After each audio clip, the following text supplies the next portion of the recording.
Me llamo Teniente Comandante Amber Kidd. Tengo 32 años y estoy en la Marina de los Estados Unidos. He dedicado mi carrera a enfrentar amenazas invisibles en el ciberespacio, protegiendo a nuestra nación desde habitaciones sin ventanas al otro lado del mundo.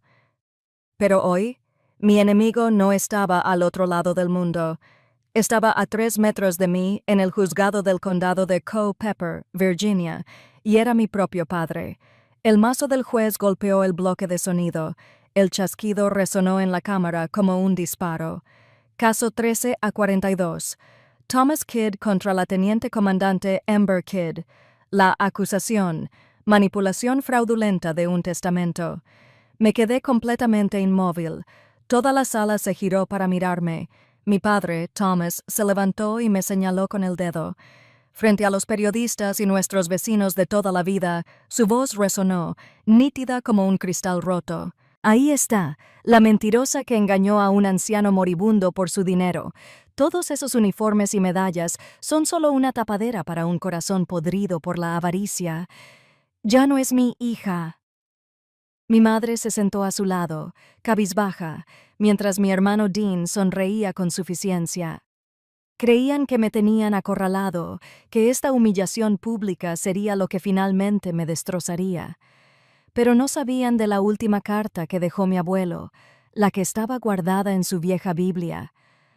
Antes de contarles el contenido de esa carta y cómo expuso un oscuro secreto familiar, díganme qué hora es donde están escuchando esta historia. Dale a me gusta y suscríbete si alguna vez tu propia familia te ha convertido en enemigo solo por negarte a vivir la vida que querían para ti. Esta historia es para la recuperación del honor. El silencio que siguió a la declaración de mi padre fue algo muy vivo. Duró solo unos segundos, pero se sintió como una eternidad, una manta pesada y sofocante que presionó toda la sala. Luego, como si se rompiera, se hizo añicos en una ola de susurros. El sonido me inundó, una cascada de murmullos apagados y telas susurrantes, mientras docenas de cabezas se giraban hacia mí. En ese momento, bajo la luz plana e implacable de los fluorescentes, me sentí completamente desnuda en una plaza pública construida con madera pulida y juicio. No miré a mi padre, no podía. En cambio, mis ojos encontraron a mi madre. Mantenía la cabeza gacha, con los hombros temblando bajo su cardigan beige. Por un instante desesperado, pensé que lloraba por mí, por la hija que veía destrozada por su propio marido. Pero entonces vi la verdad en su postura rígida. No era dolor, era vergüenza. La profunda y ardiente vergüenza de una mujer mortificada por una escena pública. A mi derecha, oí una risita. Era mi hermano Dean, inclinándose hacia su abogado. ¿Ves?, susurró con la voz llena de satisfacción. El espectáculo apenas comienza.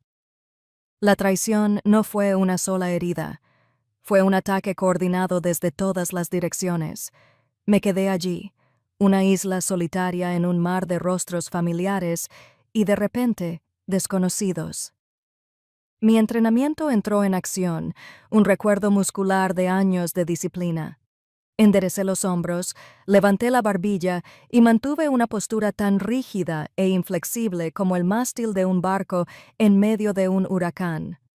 Era la única armadura que me quedaba. Cuando el juez pidió un receso, el camino hacia el pasillo principal se sintió como un desafío kilométrico.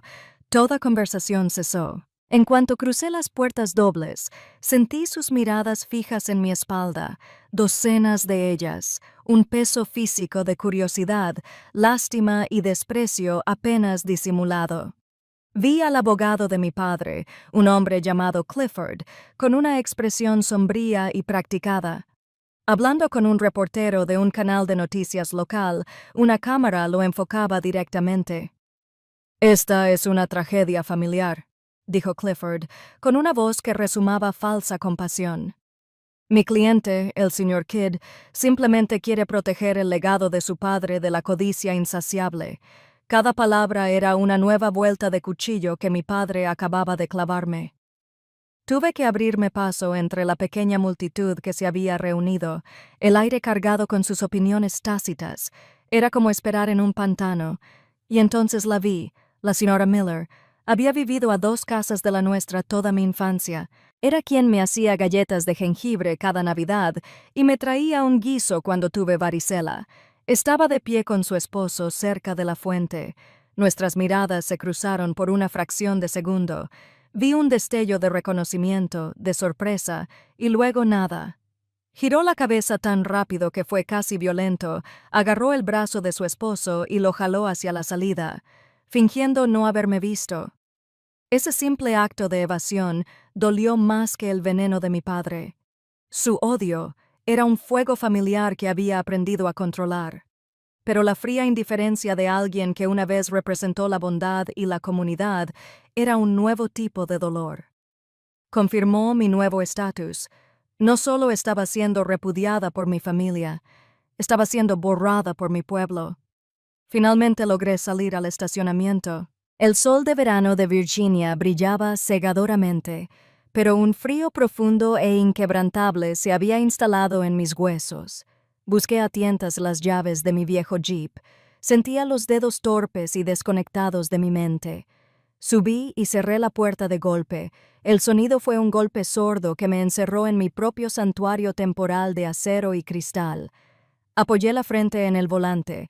El plástico estaba tibio contra mi piel. Mi respiración era superficial, entrecortada y desesperada. Me dije a mí mismo que respirara. Controla lo que puedas controlar. Tu respiración, tu postura. Un principio fundamental del entrenamiento de Sayre. Supervivencia, evasión, resistencia y escape. No dejes que te vean derrumbarte. Pero aquí no había enemigos a los que evadir, nadie a quien resistirse, salvo el peso aplastante en mi propio pecho. No lloré. La conmoción me había congelado las lágrimas en lo más profundo. Por el retrovisor, vi el sedán de mis padres salir de su lugar y alejarse. Ni siquiera me miraron. En ese momento, la sensación fue absoluta. Era una huérfana, abandonada por quienes me dieron la vida. El silencioso e insidioso sentimiento de inutilidad que mi padre había cultivado durante años en mí, finalmente había encontrado terreno fértil. Empezó a echar raíces, me temblaba la mano al meter la llave. ¿A dónde se suponía que debía ir? De vuelta al apartamento vacío y estéril que alquilaba en un bar oscuro de la calle principal para intentar ahogar el día en Bourbon. No, ninguna de las dos cosas me parecía bien. Solo había un lugar. Arranqué el motor y arranqué, girando no hacia mi apartamento, sino hacia la vieja carretera comarcal que se alejaba del pueblo, hacia un pequeño y sinuoso sendero de tierra que serpenteaba entre los árboles. Conducía a una rústica cabaña de madera encaramada a orillas del río Rappahannock, la casa de mi abuelo. El único lugar del mundo donde nunca me habían juzgado, el único lugar donde me había sentido auténtica e incondicionalmente en casa. Mientras las llantas de mi jeep crujían sobre la grava familiar de su entrada, el sonido pareció despertar algo en mi memoria. El presente sofocante se disolvió, y un recuerdo de años atrás me invadió, tan vívido y doloroso como si hubiera sucedido ayer. El recuerdo no fue evocado. Me emboscó. Fue el crujido de la grava bajo mis neumáticos lo que lo causó, un sonido tan profundamente ligado a este lugar, a él, que actuó como una llave. Abriendo una puerta en mi mente que intenté mantener cerrada con pestillo, el aire húmedo de Virginia en el presente se desvaneció, reemplazado por el frío otoñal de una década atrás. Ya no era un teniente comandante huyendo de un tribunal, sino un enén recién salido de la Academia Naval, conduciendo por la misma carretera con un corazón frágil y esperanzado, y un pastel de calabaza casero en el asiento del copiloto. Era mi primer hogar de Acción de Gracias en 4 años. La casa olía exactamente como debía, una mezcla rica y embriagadora de pavo asado, relleno sabroso y el dulce aroma de la canela y la nuez moscada.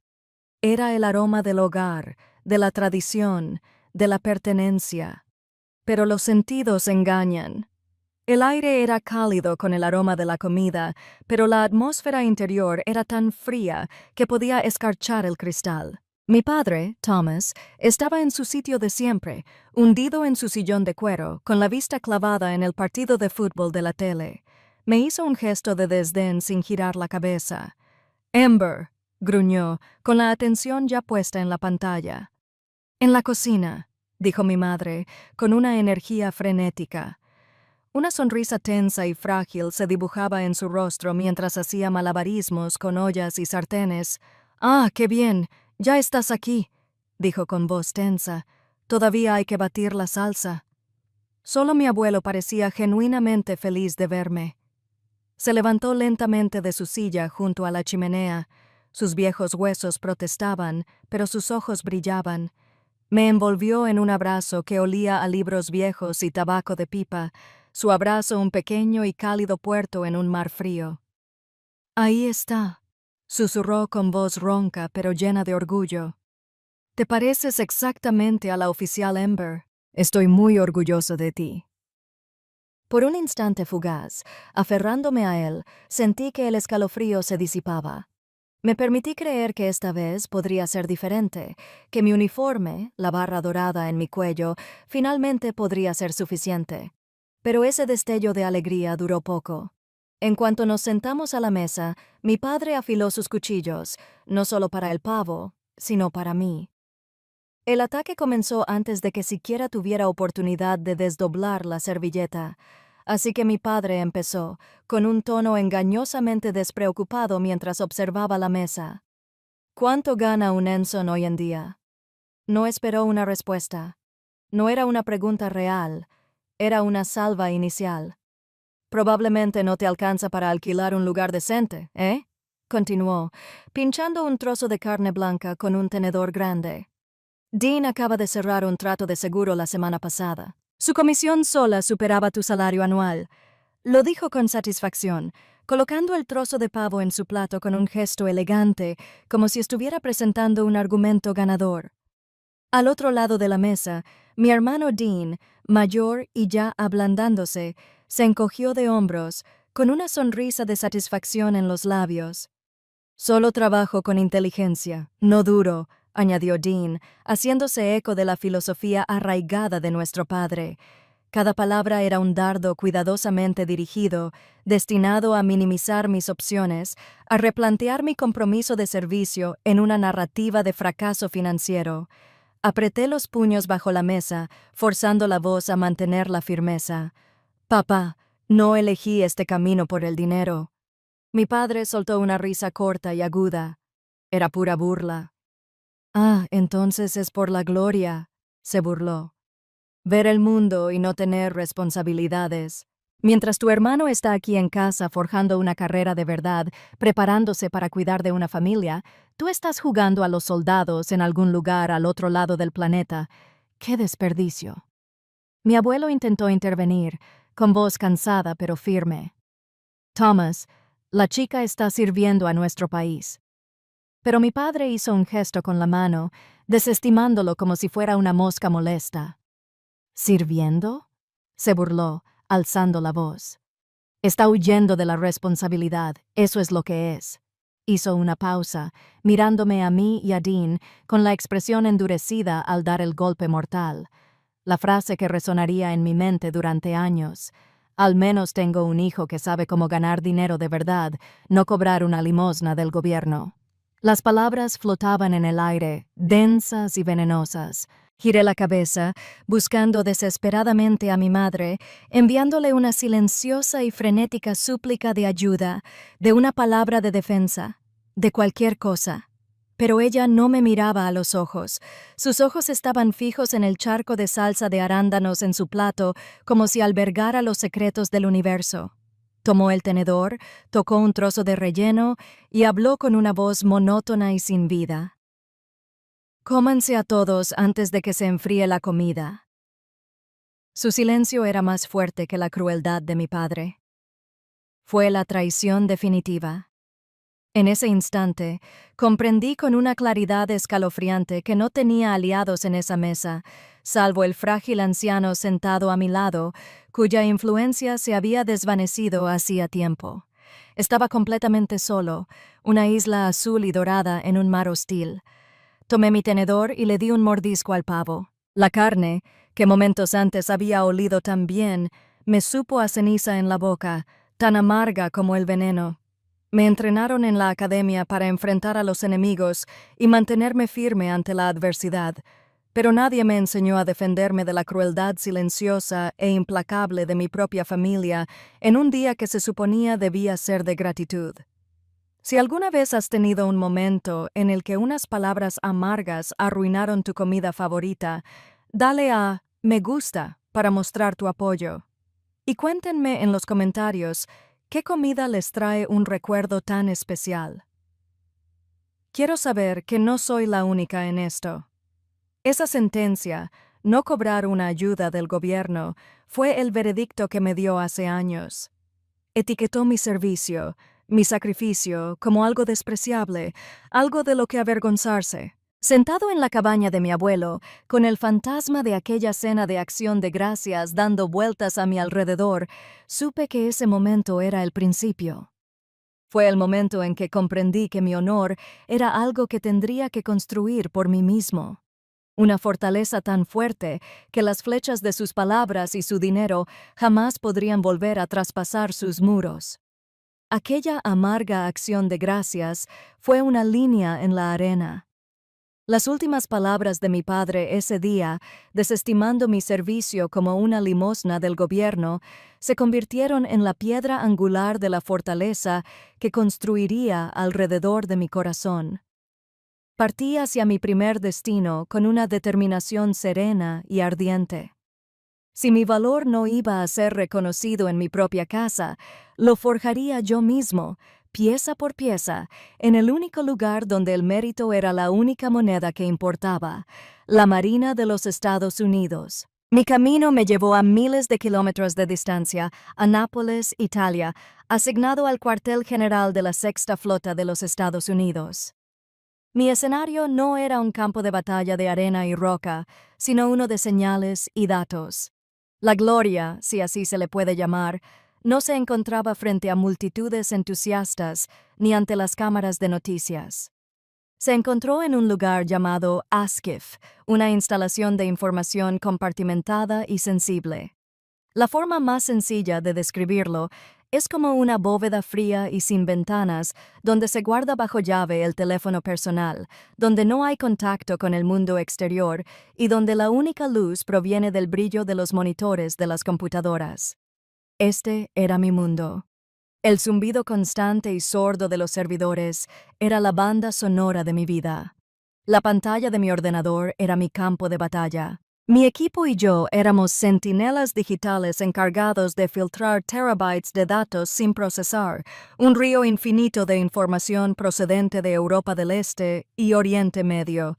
Éramos cazadores en busca de las más tenues huellas digitales, los susurros del ciberespionaje, las señales reveladoras de una amenaza potencial para nuestros barcos y marineros en alta mar.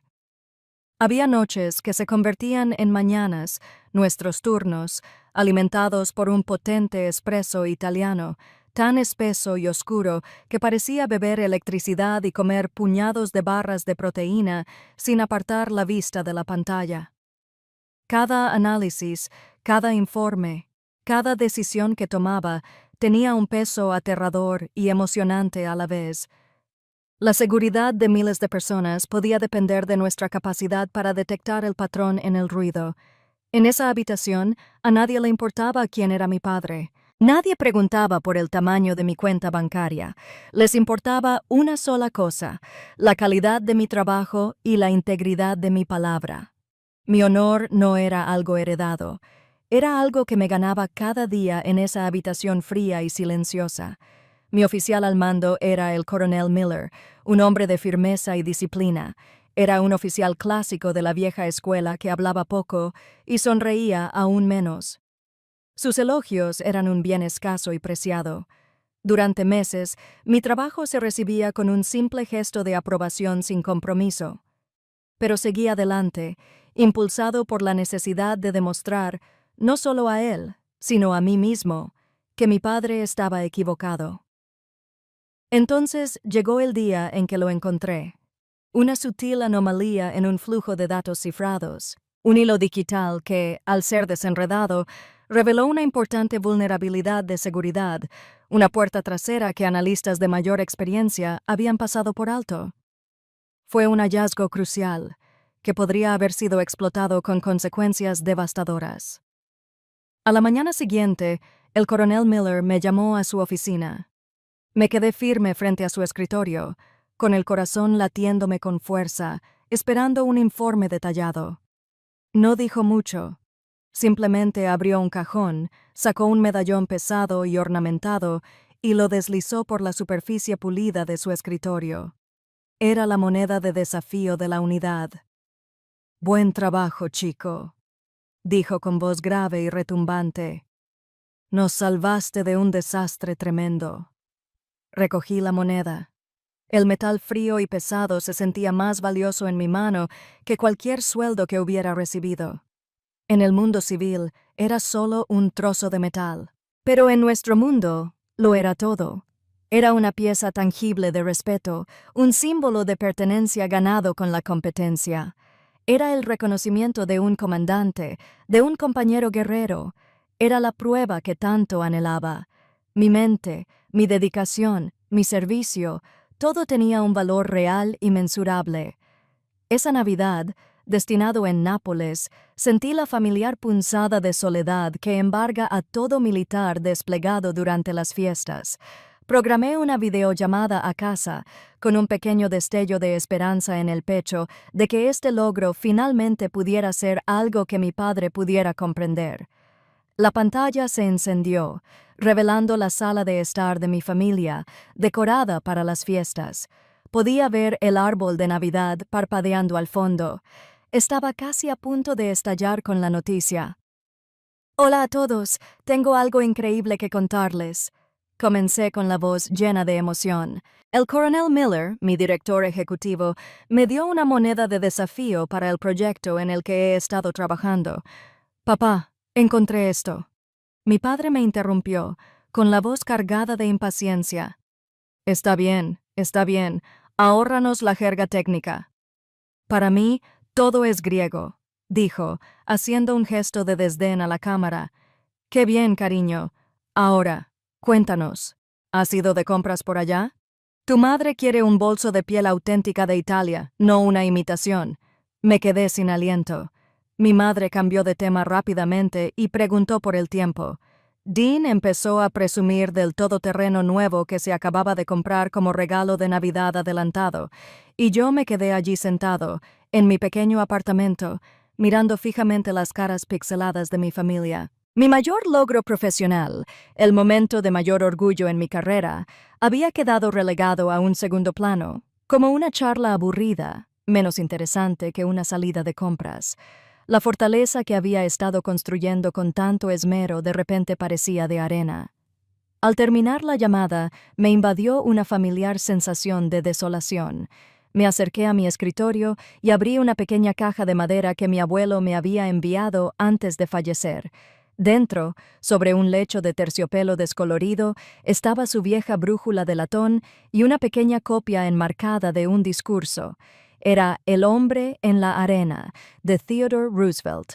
Mis ojos encontraron las palabras familiares y las leí en voz alta en la silenciosa sala. No es el crítico quien cuenta, ni el hombre que señala cómo tropieza el hombre fuerte. El mérito le corresponde al hombre que está realmente en la arena, cuyo rostro está manchado de polvo, sudor y sangre, quien, en el mejor de los casos, al final conoce el triunfo del gran logro, y quien, en el peor, si fracasa, al menos fracasa con gran osadía. Una corriente de fuerza me recorrió, ahuyentando la desesperación. Mi padre, mi hermano, ellos eran los críticos. Eran los que se sentaban seguros en las gradas, señalando con el dedo y juzgando. Pero yo estaba en la arena. Mi rostro podía estar desfigurado por el cansancio, mi espíritu herido por sus palabras, pero yo era el que luchaba. Yo era el que se atrevía a la grandeza. Miré del discurso enmarcado al complejo mapa brillante de operaciones navales en la pantalla de mi computadora, una red de activos y amenazas que abarcaba medio mundo. Este era mi campo, y jamás dejaría que la crítica me ganara. Pasé el resto de la tarde en la cabaña de mi abuelo, sintiéndome como un fantasma rondando las habitaciones de mi pasado. El silencio era una manta pesada, y la soledad un dolor físico en el pecho. Justo cuando estaba a punto de rendirme a la abrumadora desesperación, mi teléfono vibró sobre la vieja mesa de madera a mi lado. Lo miré, esperando otro mensaje de compasión o una alerta sobre el caso. En cambio, era un mensaje de un número desconocido. Capitán de corbeta Kidd, me llamo Paul Green. Era amigo de su abuelo. Nos vemos en la rutina diaria si tiene tiempo. El nombre resonó profundamente en mi memoria. Capitán de Marina retirado Paul Green. El mejor amigo de mi abuelo, su confidente desde sus primeros días en el servicio. Hacía años que no lo veía. Un destello de algo, no exactamente esperanza, sino curiosidad, atravesó la niebla de mi miseria. The Daily Grind era una pequeña cafetería regentada por veteranos a las afueras de Quantico. Era un lugar de tranquila comprensión donde los soldados podían sentarse con su café y compartir historias que los civiles jamás comprenderían. Se sentía como un refugio seguro. Conduje hasta allí. El motor de mi jeep zumbaba suavemente contra la tranquilidad de las carreteras rurales. Encontré la cafetería escondida en un pequeño centro comercial. Una sencilla bandera estadounidense ondeaba orgullosa en la entrada. Al abrir la puerta, me envolvió el cálido aroma a café tostado oscuro y pasteles recién horneados. El lugar estaba tranquilo, con algunos hombres mayores con gorras de veteranos charlando en voz baja en una mesa de la esquina. Un hombre de cabello canoso y postura erguida, incluso a sus 70 y tantos, se levantó de una mesita junto a la ventana cuando entré. Su mirada, clara y penetrante, reflejaba una mezcla de amabilidad y una inconfundible autoridad. Era el capitán Green. «Teniente comandante», dijo con una voz profunda y reconfortante. Extendió la mano, y su apretón fue firme y firme. «Tu abuelo me contó mucho sobre ti, todo muy bueno». Nos sentamos con 2 tazas de café solo entre nosotros, mientras el vapor se elevaba en el aire tranquilo.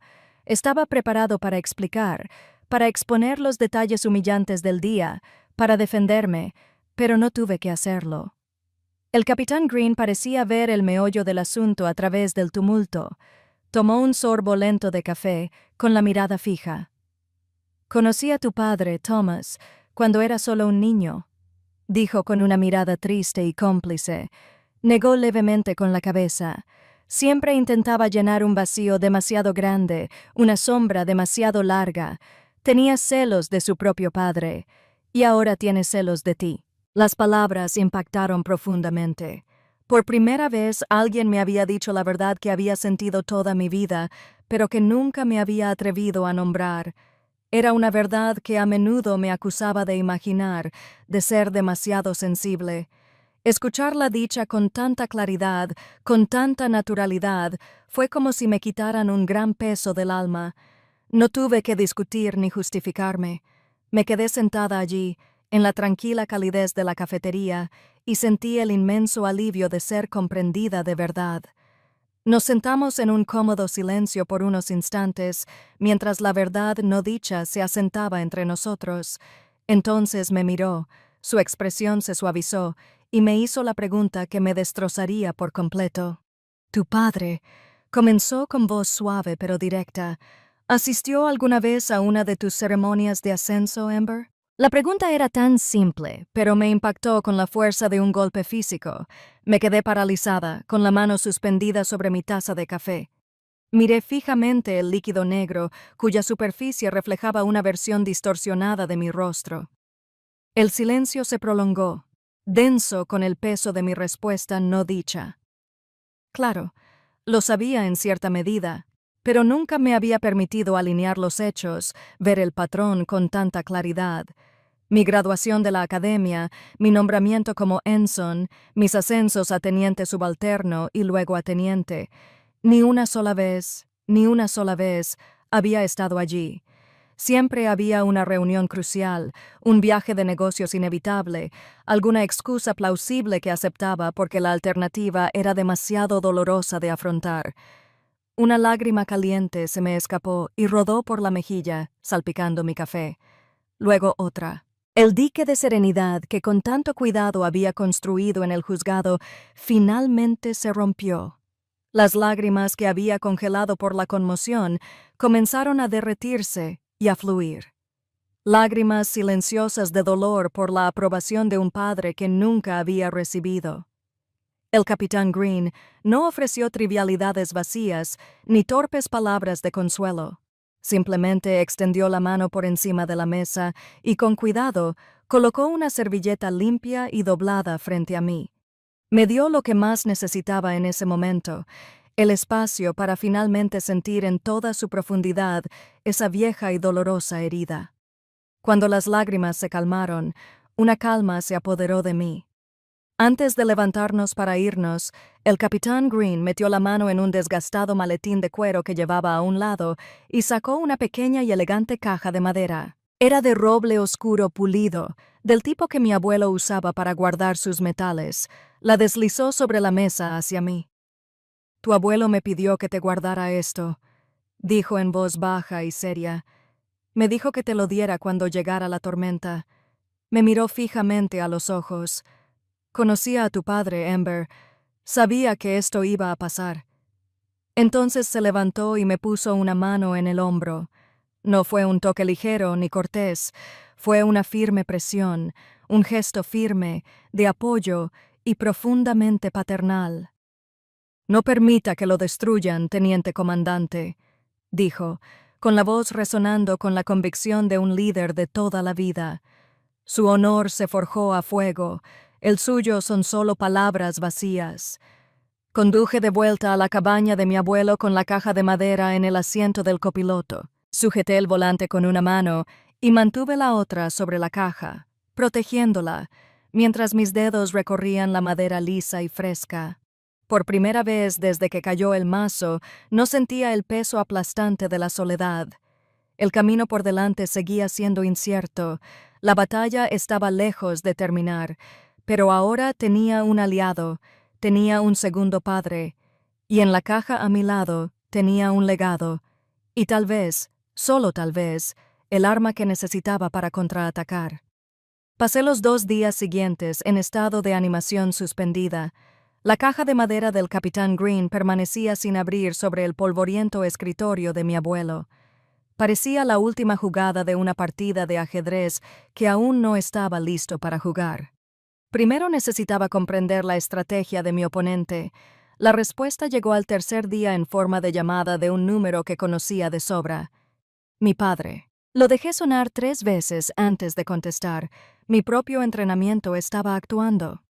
«Nunca te muestres demasiado ansioso». «Amber», dijo. Su voz era inquietantemente agradable, cubierta de una espesa dulzura artificial que me revolvió los dientes. Era su voz para cerrar tratos, la que usaba con los clientes, no con su propia hija. «Creo que es hora de dejar atrás toda esta fealdad. Cenemos esta noche, solo la familia. Hablaremos.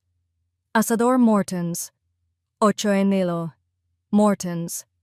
Claro, era su restaurante de juegos de poder. Un lugar de madera oscura, tapicería de cuero y conversaciones importantes en voz baja. No era un lugar para la familia, era un lugar para transacciones. Mi mente gritaba trampa. Cada instinto, agudizado por años de análisis de inteligencia, me alertaba. Pero una pequeña, estúpida y traicionera parte de mi corazón, una parte que creía extinguida hacía tiempo, avivaba una pequeña chispa de esperanza. ¿Y si quería disculparse? ¿Y si esta era su forma de comunicarse? Era una idea tonta, pero el anhelo de la aceptación de un padre es profundo. En contra de mi buen juicio, me oía sentir. En cuanto entré al restaurante, esa chispa de esperanza se apagó. No era solo la familia. Sentados en una gran mesa redonda en un rincón apartado estaban mi padre, mi hermano Dean y su abogado, Clifford. La mesa estaba preparada para una reunión de negocios, no para una reconciliación. Había carpetas de cuero y bolígrafos cuidadosamente ordenados junto a los cuchillos de carne. Sin disculpas, sin calidez, solo la fría quietud depredadora de una sala de juntas. Mi padre señaló la silla vacía. «Ember, ¿estás aquí?»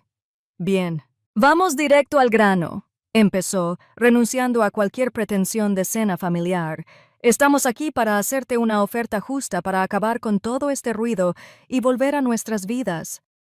Me senté, con la postura rígida, las manos cruzadas tranquilamente sobre el regazo.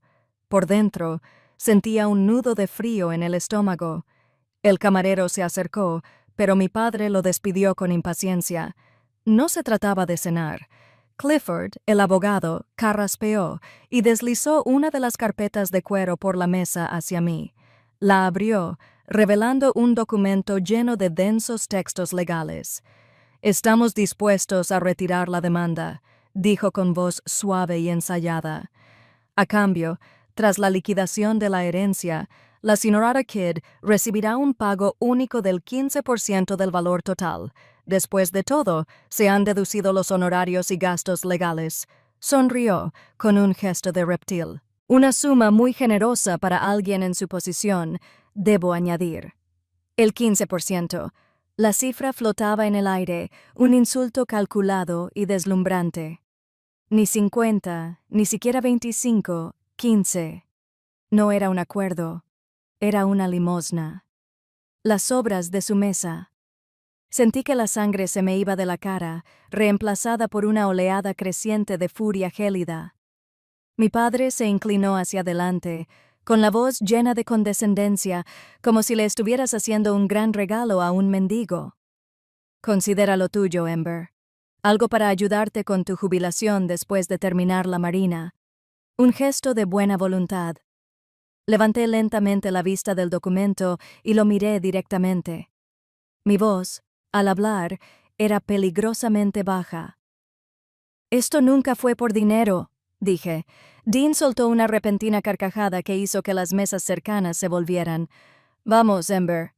Déjate de actuar», dijo con desdén, con una expresión de diversión arrogante. «Claro que se trata del dinero. Sé realista. Eres un soldado. ¿Qué vas a saber tú de administrar una gran propiedad?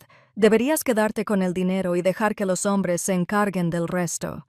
Sus palabras me impactaron más que cualquier golpe físico. No fue solo el despido de mi carrera, era el desprecio crudo y descarado por mi inteligencia, por mi género. Era la creencia, tan arraigada en él, de que yo era fundamentalmente incapaz. Miré a mi padre, esperando que objetara, que defendiera a su propia hija de tan vil insulto. Él solo asintió. «Tiene razón, Ember», dijo mi padre, con expresión inexpresiva. «Este es un mundo de hombres. No entenderías las complejidades que implica». Eso era todo. La gota que colmó el vaso, el punto de no retorno.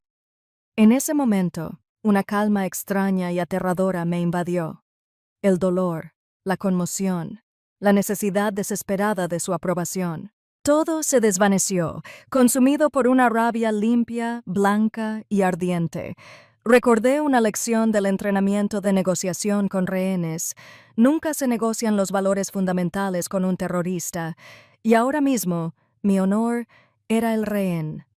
Empujé mi silla hacia atrás y me levanté lentamente, con movimientos pausados. Los miré a los tres, mi padre, mi hermano, mi enemigo. Sus rostros reflejaban una mezcla de sorpresa y confianza. «Oh, lo entiendo perfectamente», dije con una voz fría y cortante como un trozo de hielo. Los miré a cada uno por un instante. «No me trajiste aquí para reconciliarme. Me trajiste aquí para rendirme. Quieres comprar mi silencio y profanar la última voluntad de mi abuelo con un pago». Entonces volví toda mi atención a mi padre, el hombre que me dio la vida y que luego pasó toda una vida intentando arrebatarme mi espíritu. «Tu oferta no es solo un insulto para mí», dije, cada palabra precisa y definitiva. Es un insulto a su memoria. No esperé respuesta. Les di la espalda a su cena de bistec, a su trato sucio, y salí del restaurante, dejándolos sentados en un silencio atónito y boquiabierto. El aire fresco de la noche me golpeó la cara, pero apenas lo sentí. Me subí a mi jeep y conduje, con las manos firmes en el volante. Al volver a mi pequeño apartamento alquilado, entré y cerré la puerta. El portazo resonó por las habitaciones vacías, un sonido agudo y definitivo que era a la vez un final y un comienzo. Las negociaciones habían terminado, la guerra acababa de empezar, y en el repentino y resonante silencio, mis ojos se posaron en la caja de roble oscuro que estaba sobre mi mostrador. El portazo de mi apartamento resonó en el repentino y resonante silencio. Durante un largo rato, me quedé allí de pie, en la entrada, con la espalda pegada a la madera, y todo mi cuerpo vibraba con una rabia tan pura y fría que parecía una reacción química en mis venas. La disciplina cuidadosamente forjada de un oficial naval de carrera, los años dedicados a aprender a controlar mis emociones, todo fue despojado, dejando solo el núcleo crudo y herido de una hija traicionada. Una última vez imperdonable. Respiraba entrecortadamente. Quería gritar, quería golpear una pared, quería romper algo solo para oír un sonido que igualara el destrozo dentro de mi propio pecho. Mis ojos recorrieron la pequeña habitación impersonal, buscando un punto de apoyo en la tormenta de mi furia. Y entonces lo vi. Sobre la encimera de la cocina, donde la había dejado después de mi reunión con el capitán Green, estaba la oscura caja de roble. Una nueva energía, aguda y concentrada, atravesó la ira caótica. Me acerqué a ella, no con desesperación, sino con determinación. La rabia seguía ahí, pero ya no era un incendio descontrolado. Estaba siendo canalizado, forjado en algo más duro. Me temblaban las manos al levantar la tapa.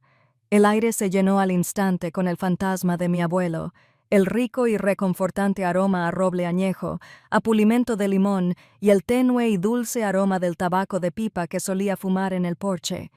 Era tan real, tan tangible, que casi esperaba girarme y verlo sentado en su sillón. Por un instante, me sentí como un niño de nuevo, a salvo en su presencia. Respiré hondo para tranquilizarme, sintiendo como si estuviera a punto de sumergirme en las profundas y oscuras aguas del pasado, sin saber qué tesoros o restos podría encontrar. Encima descansaba un grueso sobrecolor crema sellado con un sello de lacre con sus iniciales RK. Con su caligrafía familiar, ligeramente temblorosa pero aún decidida, estaban las palabras para Amber. Cuando llega la tormenta, me temblaban los dedos al romper el sello. Mi querida nieta, comenzaba la carta. Si estás leyendo esto, entonces mi mayor temor se ha hecho realidad. El orgullo de tu padre y la envidia que ha cargado toda su vida como una piedra en su corazón finalmente han nublado su razón por completo. Me dejé caer en un taburete de la cocina, con la carta temblando en mis manos. Lo había sabido todo este tiempo. Explicó que en sus últimos meses había visto la amargura en los ojos de su hijo con la claridad que a veces trae la vejez. Sabía que Thomas jamás aceptaría el testamento. Sabía que se avecinaba una pelea. «No te dejo esta herencia para castigarlo, Amber», escribió. «Te la dejo porque eres la única que comprende su verdadero valor. No se trata de tierras ni de dinero. Siempre se ha tratado de honor. Vives según un código que él y tu hermano olvidaron hace mucho». Las lágrimas empezaron a desdibujar las palabras. Entonces leí las últimas líneas y un sollozo, desgarrador y doloroso, se me atascó en la garganta. Tu padre es un buen hombre que se perdió en su propio miedo. Pero tú, Amber, fuiste hecha del acero de los acorazados. No lo dudes ni por un segundo. Lloré entonces, no por mí, sino por él, por su amor, por su fe inquebrantable en mí. Las lágrimas fueron una liberación que arrasaron con los últimos vestigios de duda y dolor, dejando tras de sí una determinación pura e inquebrantable. Yo no era la mentirosa, codiciosa y manipuladora que mi padre me había pintado.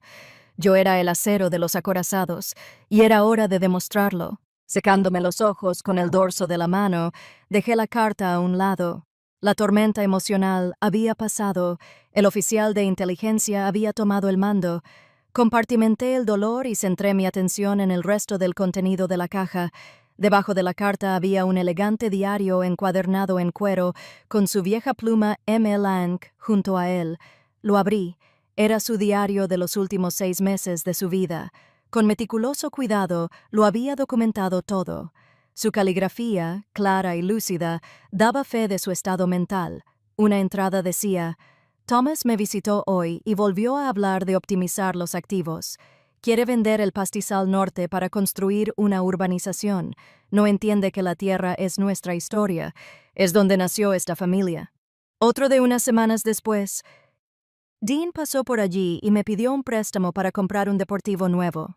Cuando me negué, hizo pucheros como un niño y no me dirigió la palabra durante el resto de la semana. Considera el legado de esta familia como su cajero automático personal.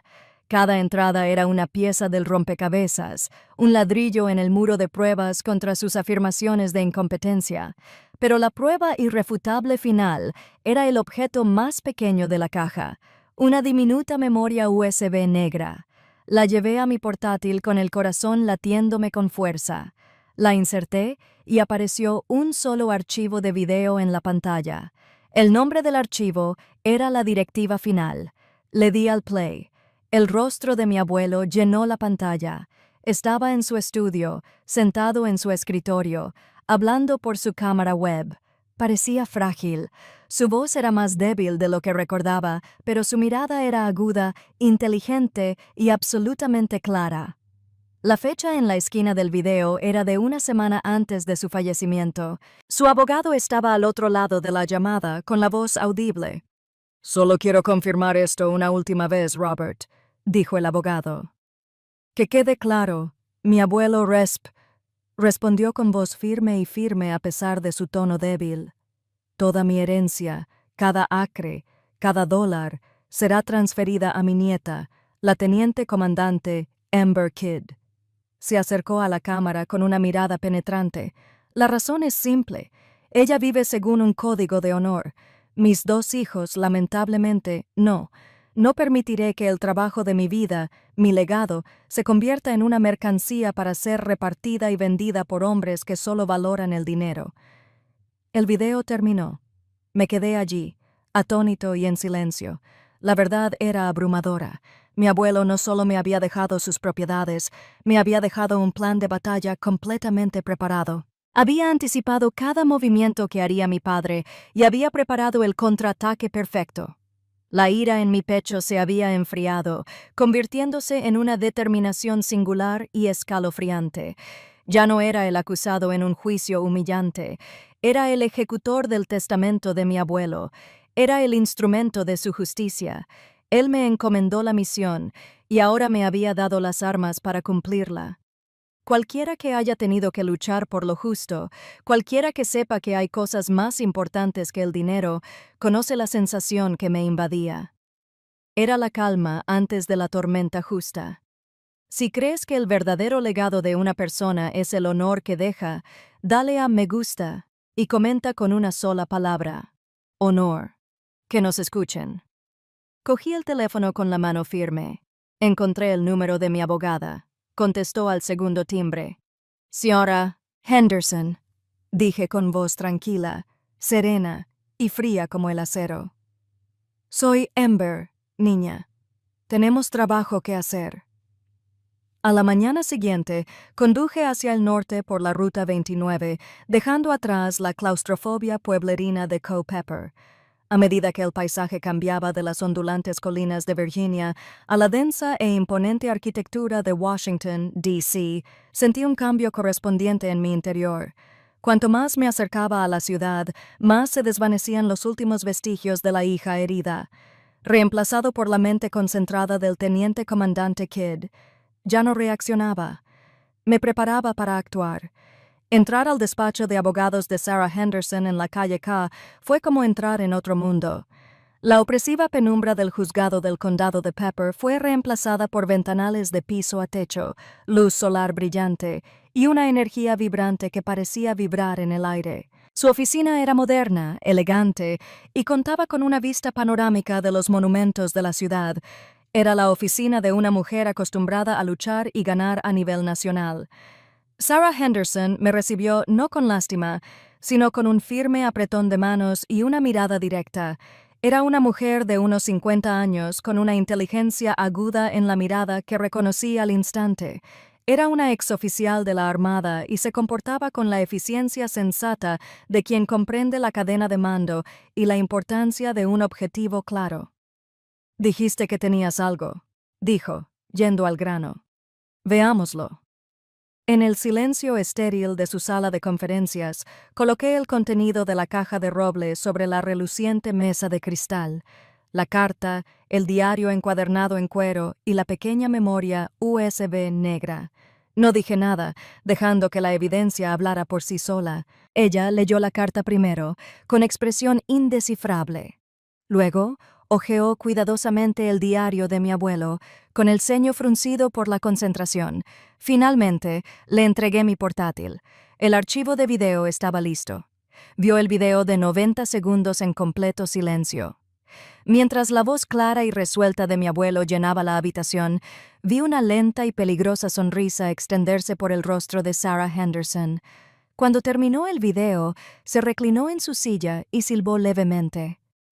«Dios mío, teniente comandante», dijo, sacudiendo la cabeza con incredulidad. «Esto no son solo pruebas, es una bomba nuclear».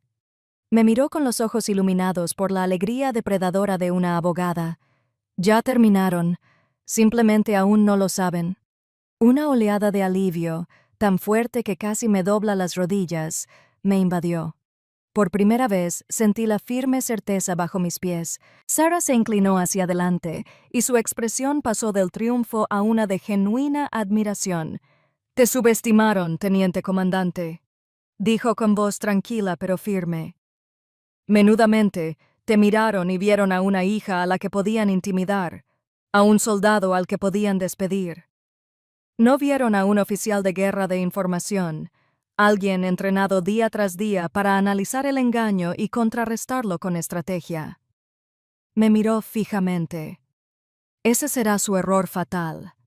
Sus palabras fueron una validación más profunda que cualquier metal o comentario. Todos los años que pasé sintiendo que el trabajo de mi vida era invisible para mi familia, todas las habilidades que habían ridiculizado o ignorado, Sarah Henderson las veía no como una desventaja, sino como una ventaja estratégica. Mi carrera no era solo un trabajo, era mi armadura y mi espada. Y en esta batalla, la más importante de mi vida, por fin me encontraba en un terreno familiar. «¿Y cuál es nuestro plan?», pregunté con voz firme. «Le mostramos esto al juez ahora, que desestimen el caso». «No», dijo Sarah al instante levantando una mano. «Ese no es el plan. Es una escaramuza. Planeamos una victoria decisiva». Se levantó y empezó a caminar de un lado a otro, con la energía en la sala encendida. «Tu padre y tu hermano han construido todo su caso sobre la base de mentiras, que tu abuelo era mentalmente incompetente y que tú eres un depredador manipulador. No queremos simplemente desmentir su historia, queremos que la construyan lo más alto posible». Se detuvo y se volvió hacia mí con los ojos brillantes. «Dejamos que expongan todo su caso. Dejamos que su abogado pinte su obra maestra de engaño para el juez y el jurado de la opinión pública. Dejamos que se sientan cómodos, confiados, arrogantes. Dejamos que construyan una torre de mentiras tan alta que, cuando finalmente detonemos esta bomba, el derrumbe será catastrófico. Será tan ruidoso, tan completo, que nadie volverá a dudar de la verdad». Asentí lentamente, con una fría sonrisa en mis labios. Entendía perfectamente esta estrategia. En la Marina lo llamábamos preparar una caja de la muerte. Identificas el camino del enemigo, lo dejas avanzar, lo dejas caer en la trampa que su propia arrogancia le ha tendido. Entonces, y solo entonces, ¿lo activas? «Controlamos la información», dije. «El principio fundamental de mi profesión, y al controlar la información, controlamos el campo de batalla. Exactamente. Sarah confirmó. Los días siguientes fueron un torbellino de preparación incansable y concentrada. Ya no éramos solo un cliente y una abogada. Éramos un equipo táctico de 2 mujeres. Hicimos copias certificadas de cada página del diario. Tomamos una declaración formal en video al capitán Paul Green, quien autentificó el diario y testificó sobre la agudeza mental de mi abuelo y su creciente preocupación por sus hijos. Preparamos meticulosamente las preguntas del contrainterrogatorio para mi padre y el decano, diseñando cada una para profundizar en su red de mentiras y obligarlos a comprometerse con su versión. Ya no era una víctima en duelo, era un cómplice activo en la lucha por mi honor, y me sentí increíble. La noche anterior al último día de la audiencia, estaba en mi apartamento, con las luces de Washington, D.C., brillando desde mi ventana. La planificación estratégica estaba hecha. Las armas estaban listas. Solo faltaba la preparación final para la batalla. Fui a mi armario y abrí la puerta. Allí colgaba, inmaculado en su funda, mi uniforme de gala de la Marina, la tela azul oscuro, los relucientes botones dorados, la camisa blanca impecable, las pulcras hileras de cintas de colores sobre el bolsillo, cada una representando una misión, una campaña, una parte de mi vida que nunca se habían molestado en comprender. Lo saqué y lo colgué en la parte trasera de la puerta. No lo usaría para impresionar a nadie ni para pedir un trato especial. Lo usaría como una declaración. Este uniforme era mi código, era mi servicio, era mi verdad, era todo lo que mi abuelo había honrado en mí, era todo lo que habían intentado arrebatarme. Y mañana, en ese tribunal, lo usaría mientras lo recuperaba todo.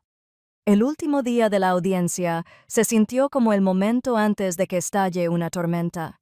El aire en el juzgado del condado de Pepper estaba cargado de anticipación, pesado y quieto. Todos los asientos estaban ocupados. Los reporteros locales estaban allí, con los bolígrafos preparados sobre sus cuadernos, las cámaras listas. Me senté junto a Sarah Henderson, con la espalda erguida bajo el cuello almidonado de mi uniforme de gala. Me sentí extrañamente tranquilo, como un piloto en la cabina, tras haber repasado la lista de verificación previa al vuelo 100 veces. Se habían considerado todas las variables, solo faltaba completar la misión. Al otro lado del pasillo, mi padre y Dean estaban sentados con su abogado, Clifford. Irradiaban una confianza suprema, sonreían, se susurraban, buscaban a todos los hombres mundanos que ya habían ganado. Clifford se levantó para sus alegatos finales, con la voz suave y rebosante de falsa sinceridad. Caminaba de un lado a otro ante el juez, como un actor magistral interpretando su última escena dramática. Pintó un cuadro magistral para la corte, la historia de una hija astuta y experta en tecnología, experta en guerra de información, que había usado sus sofisticadas habilidades para manipular remotamente a su frágil abuelo. Tejió la historia de un anciano vulnerable, confundido y aislado, a quien la única persona en quien debería haber podido confiar le había rezado. «Este no es un caso de dinero, su señoría», dijo Clifford, con la voz cargada de pasión forzada. «Es un caso sobre la santidad de la última voluntad de un hombre y la tragedia de una familia destrozada por la avaricia». Mientras hablaba, miré a mi padre. Estaba sentado allí, la viva imagen de un patriarca agraviado, con el rostro convertido en una máscara de dignidad afligida. Dean estaba sentado a su lado, asintiendo con gravedad. Habían construido su torre de mentiras, ladrillo a ladrillo engañoso, y ahora estaban en la cima, esperando su coronación. Estaban tan seguros de su victoria, tan hermosa y fatalmente seguros. Clifford concluyó con un gesto dramático y regresó a su asiento. La sala del tribunal quedó en silencio, el peso de sus acusaciones flotando en el aire. El juez Whitmore, un hombre con el rostro marcado por toda una vida escuchando historias, volvió su mirada cansada hacia nuestra mesa. «Señora Henderson», dijo con voz grave, «¿tiene la defensa algo más que presentar?» Sarah Henderson se levantó lentamente. Una pequeña sonrisa, casi imperceptible, se dibujó en sus labios. Sí, su señoría, dijo con voz clara, rompiendo el silencio. Lo hacemos. Una oleada de expectación recorrió la sala. La expresión de confianza de mi padre se aclaró por primera vez. La defensa llama al capitán Paul Green, de la Marina de los Estados Unidos. Retirado, anunció Sarah. El capitán Green subió al estrado con el porte firme y digno de un oficial de toda la vida. Prestó juramento y, bajo el tranquilo interrogatorio de Sarah, confirmó la autenticidad del diario de mi abuelo. Relató con serena autoridad la lucidez mental de mi abuelo en sus últimos meses. Habló de la profunda decepción y la creciente alarma de mi abuelo por la avaricia de sus dos hijos. Clifford se levantó de un salto para el contrainterrogatorio, intentando desacreditar el testimonio. ¿No es cierto, capitán?, se burló. Que habla de las divagaciones privadas de un anciano moribundo. Hablo de las preocupaciones de mi mejor amigo, el consejero, respondió el capitán Green con voz fría como el hierro. Un hombre que era tan agudo a los 90 como usted lo será a los 50. El primer ladrillo de su torre se había desprendido. La confianza en el rostro de mi padre comenzaba a resquebrajarse, reemplazada por una leve capa de sudor en su frente, pero el ataque principal aún estaba por llegar. Sarah Henderson dejó que la tensión aumentara un momento antes de volverse hacia el juez. «Y ahora, su señoría», dijo, con una voz que resonaba con una renovada fuerza. «La defensa tiene una última prueba, una grabación de video realizada por el propio difunto, el señor Robert Kidd, una semana antes de su fallecimiento». La sala estalló en un murmullo. Los periodistas se inclinaron hacia adelante, escribiendo frenéticamente. Vi cómo el rostro de mi padre palidecía. En ese instante supo que la trampa había saltado. El secretario del tribunal instaló el monitor grande. Sarah insertó la memoria USB. Y entonces el rostro de mi abuelo llenó la pantalla. Estaba frágil, sí, pero sus ojos eran claros, su voz débil, pero firme, llenando el silencio atónito de la sala. «Quiero confirmarlo una última vez». Su voz resonó, un fantasma diciendo la verdad. «Todo mi patrimonio será transferido a mi nieta, la teniente comandante Amber Kidd. La razón es simple, ella vive según un código de honor. Mis dos hijos, lamentablemente, no. No permitiré que el trabajo de mi vida, mi legado, se convierta en una mercancía». El video seguía reproduciéndose, pero ya nadie escuchaba. Todas las miradas en la sala, el juez, los periodistas, nuestros antiguos vecinos, estaban fijas en mi padre. Su rostro, antes tan lleno de arrogante seguridad, se había desmoronado. Era una ruina de horror gris y boquiabierto. La sangre lo había abandonado por completo, como una estatua tallada en ceniza. A su lado, Dean ni siquiera levantó la vista. Había hundido la cabeza entre las manos, con los hombros temblorosos, todo su cuerpo rendido al peso aplastante de la exposición. Su magnífica torre de mentiras no solo se había resquebrajado, sino que se había vaporizado en 90 segundos. Cuando terminó el video, el silencio que reinó fue absoluto. Fue un silencio denso y condenatorio, más poderoso que cualquier grito. El juez Whitmore miró fijamente a mi padre y, por primera vez, vi no solo imparcialidad judicial, sino una profunda decepción personal en sus ojos. Ya había visto suficiente. Tomó su mazo, el pequeño martillo de madera, sintiéndose de repente como el objeto más pesado del mundo. No necesitó deliberar. Basándose en la evidencia irrefutable que acababa de presentarse, la voz del juez resonó con fuerza y contundencia. Este tribunal desestima la demanda del demandante en su totalidad. Además, añadió, con la mirada clavada en mi padre y mi hermano, este tribunal remitirá el caso del señor Thomas Kidd y el señor Dean Kidd a la Fiscalía para que se investiguen los cargos de perjurio y difamación. El sonido resonó en la sala como un disparo de fusil. Se acabó. Siguió un segundo mazo final. El sonido no solo puso fin a una demanda, Terminó una era de mentiras, arrogancia e irrespeto. Me quedé completamente quieto en mi silla, con el uniforme crujiente contra mi piel. No sonreí, no lloré. Ni siquiera miré los restos de mi familia al otro lado del pasillo. Simplemente respiré. Y por primera vez en muchísimo tiempo, sentí un profundo, insondable y benditamente silencioso alivio. Se había hecho justicia. El honor de mi abuelo había sido defendido.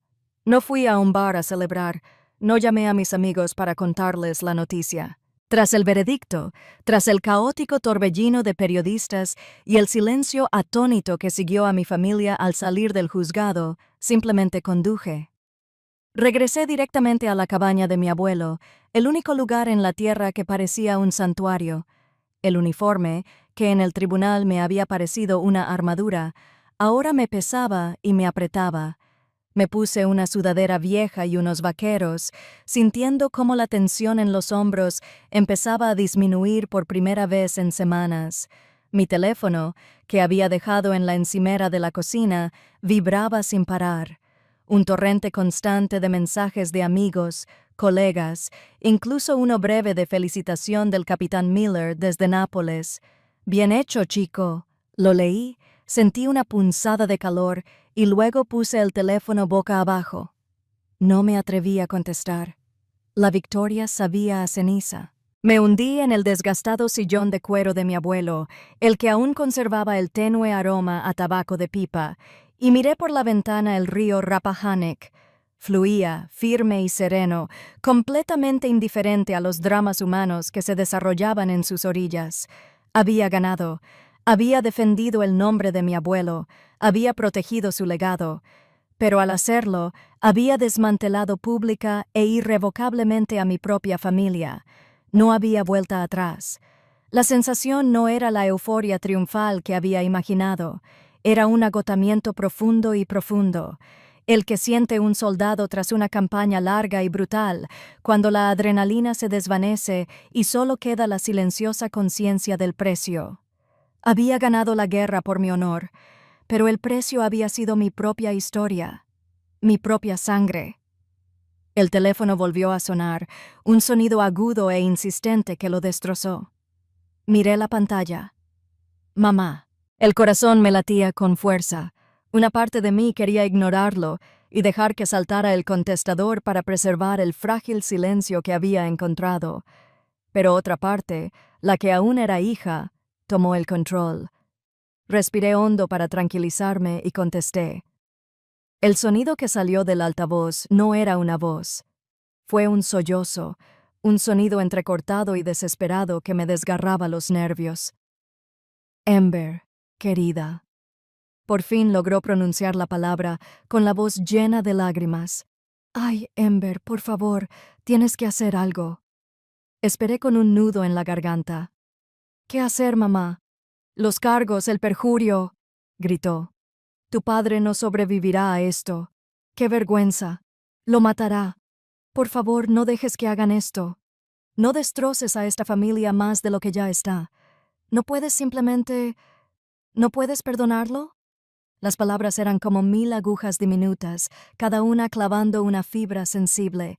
No se disculpaba. No reconocía mi dolor, ni los años de desprecio, ni la humillación pública que había presenciado en silencio. Me pedía a mí, la atacada, que limpiara el desastre. Me pedía que cargara con el peso emocional de la caída de mi padre, tal como siempre había esperado que cargara en silencio con el peso de su decepción. Lo vi con tanta claridad. Entonces mi madre también era víctima, atrapada por el miedo a los cambios de humor de mi padre, a su ira. Pero su miedo la había convertido en cómplice. Su silencio había sido el oxígeno que permitió que su crueldad ardiera con tanta intensidad durante tanto tiempo.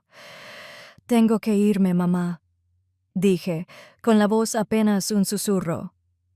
Terminé la llamada antes de que pudiera decir otra palabra. Me temblaba la mano al volver a colgar el teléfono. Me sentía completamente a la deriva, atrapada entre la ira justificada que tenía todo el derecho a sentir y la culpa aplastante que su súplica pretendía crear. La habitación se sentía pequeña, el aire denso e irrespirable. Abrí mi portátil con los dedos en piloto automático y escribí un nombre en la barra de búsqueda: Beanie Brown. Encontré la charla TED que había visto años atrás, la que me había marcado tanto en la Academia Naval. Le di al play y su cálido e inteligente acento texano llenó la silenciosa cabina. Habló de valentía, de vulnerabilidad, del mito de que ser duro significaba nunca mostrar debilidad. Y entonces pronunció las palabras que impactaron como una bengala en la oscuridad de mi mente. La claridad es bondad, decía la voz de Beanie por los altavoces. Lo poco claro es cruel. No estamos llamados a herir, pero sí a ser claros. Y a veces lo más valiente y bondadoso que puedes hacer es poner un límite.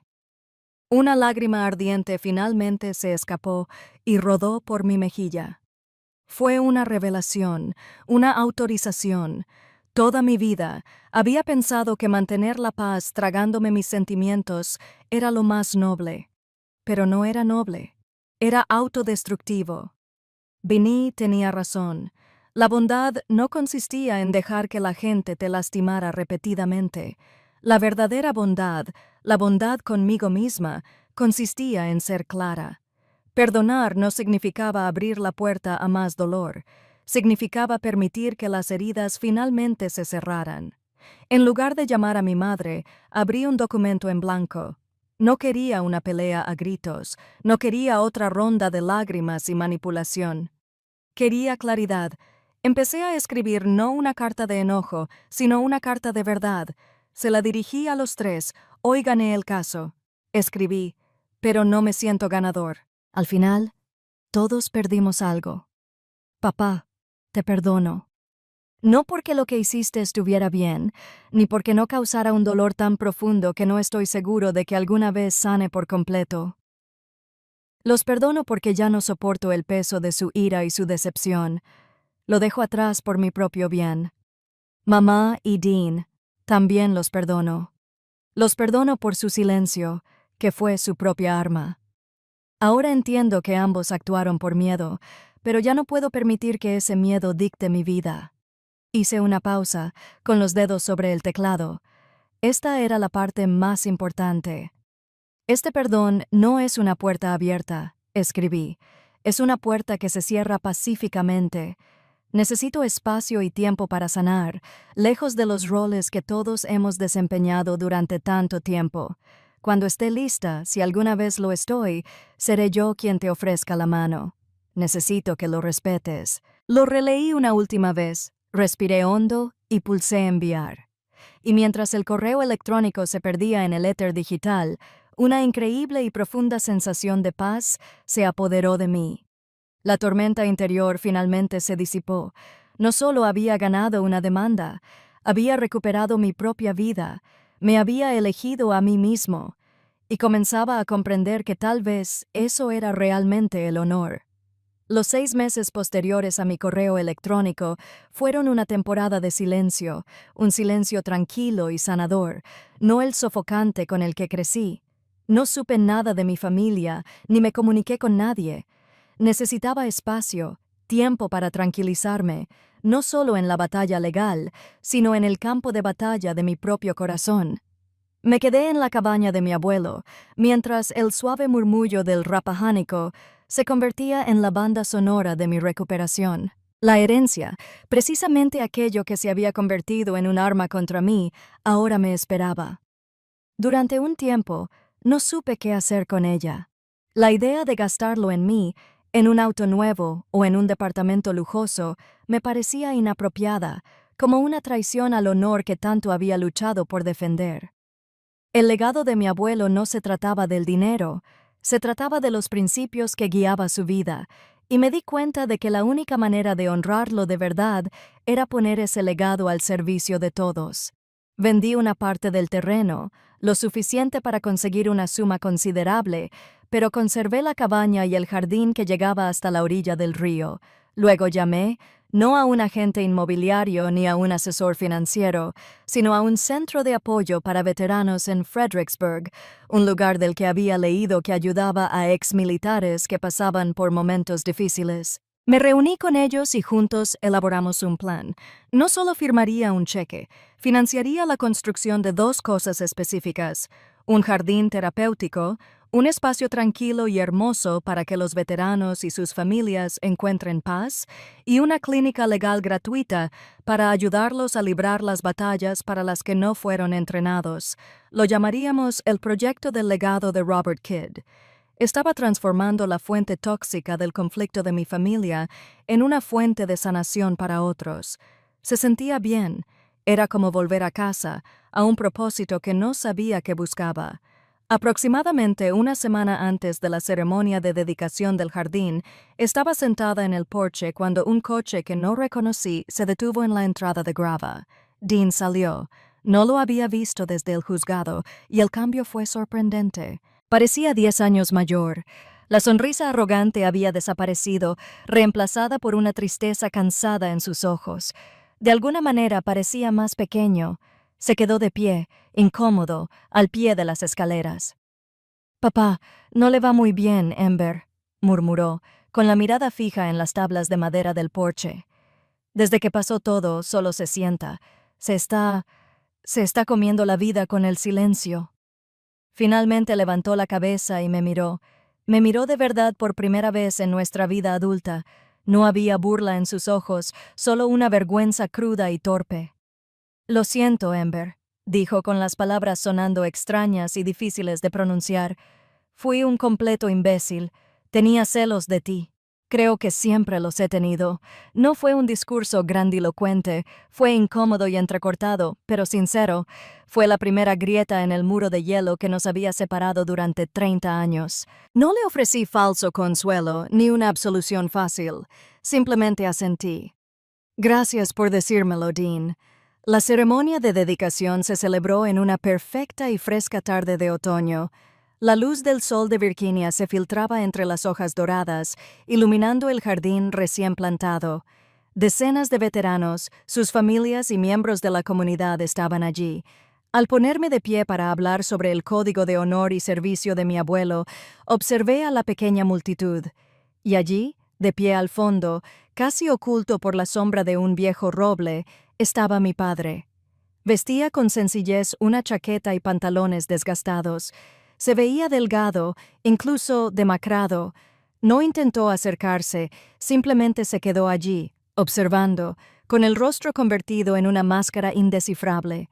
No era ira, no era desafío, simplemente silencio. Después de los discursos y de que la gente se mezclara, se dirigió hacia mí. La multitud se apartó ligeramente a su alrededor.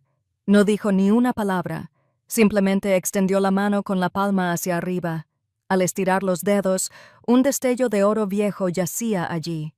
Era el anillo de la Academia Naval de los Estados Unidos de mi abuelo, el que mi padre había heredado, el pesado e icónico anillo con la piedra azul que simbolizaba toda una vida de honor. «Él habría querido que tuvieras esto», dijo mi padre. Su voz ronca, rota. «Te pertenece». No me miró a los ojos, simplemente, con cuidado, colocó el anillo en la palma de mi mano. Su peso era inmenso, mucho más pesado que su tamaño físico. No era solo una joya, era una rendición, era una disculpa, era un reconocimiento. Fue él, de la única manera que sabía, quien finalmente admitió quién era el verdadero heredero del legado de mi abuelo. La historia termina como quizás debería unas semanas después, de vuelta en el porche de la cabaña. Era temprano por la mañana y yo estaba tomando café. El viejo anillo de oro ya era un peso cómodo en mi dedo. Una camioneta retumbó por la entrada. Era mi padre. Bajó con 2 cañas de pescar en la mano. No habló del pasado. No pidió perdón. Simplemente levantó una de las cañas. «La base está picando», dijo. Y así nos sentamos uno junto al otro en la niebla matutina, con las cañas lanzadas a las tranquilas aguas del río Rappahannock, como mi abuelo y yo habíamos hecho tantas veces. El silencio entre nosotros era diferente ahora. No era un arma, no era un vacío, era simplemente quietud, una quietud pacífica y acogedora. La tormenta había pasado. Las heridas seguían ahí, por supuesto. cicatrices pálidas que probablemente permanecerían para siempre, pero comenzaban a sanar. Mientras observaba el amanecer sobre el río, proyectando una cálida luz dorada sobre el agua, me di cuenta de que no solo había recuperado mi honor. Contra todo pronóstico, había encontrado la manera de que mi familia y yo volviéramos a casa.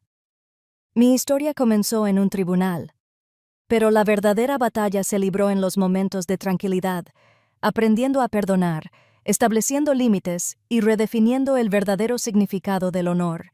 No se trata de nunca caer, se trata de cómo nos levantamos, cómo sanamos y cómo ayudamos a otros a levantarse junto a nosotros.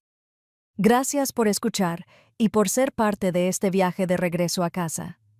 Si esta historia te ha llamado la atención, dale a me gusta y suscríbete para unirte a una comunidad basada en la fuerza y la resiliencia. Y en los comentarios, me honraría que compartieras una sola palabra que defina tu código de honor personal.